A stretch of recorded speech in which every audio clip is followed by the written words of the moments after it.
apparently a lot of y'all responded very strongly to my last reel and shared your own horror stories. And one of them triggered me because I've lived that moment. It was 4 years ago.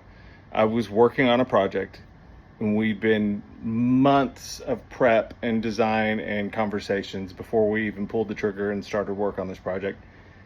And then I think we worked with them for 3 or 4 months. This was a 100-year-old house. We had to rip up all of the original hardwood floors carefully and then pull all the nails out of them carefully and then neatly stack them.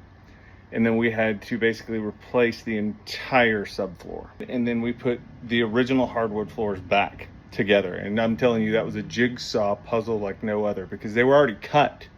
Each row was cut to specific lengths to make it work. So, oh gosh, that was fun. Homeowner was thrilled with it. So thrilled, she asked us to update the rest of the house. We gave her a new bid outlining all of that stuff. And as we're going through each item on her little list of projects, and would ask me, hey, would you mind, since you're already doing all this, would you mind doing this for me?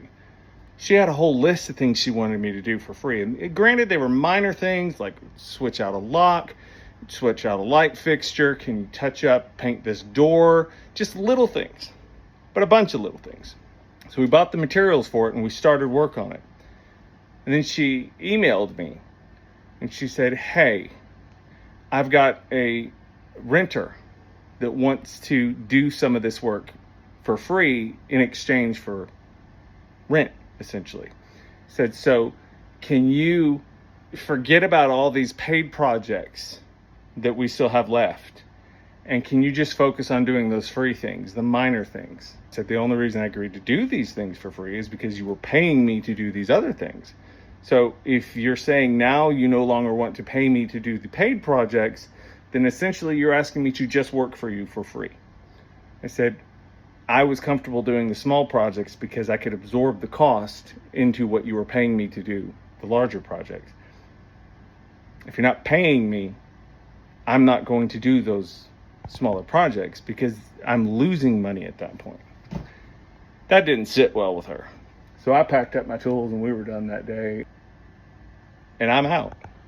And I've done that twice where people ask me to do free things in addition to the paid things. And then they switch it up and say, hey, well, we're just going to do these paid things ourselves, or we're going to have somebody else do it for us. Mm-mm.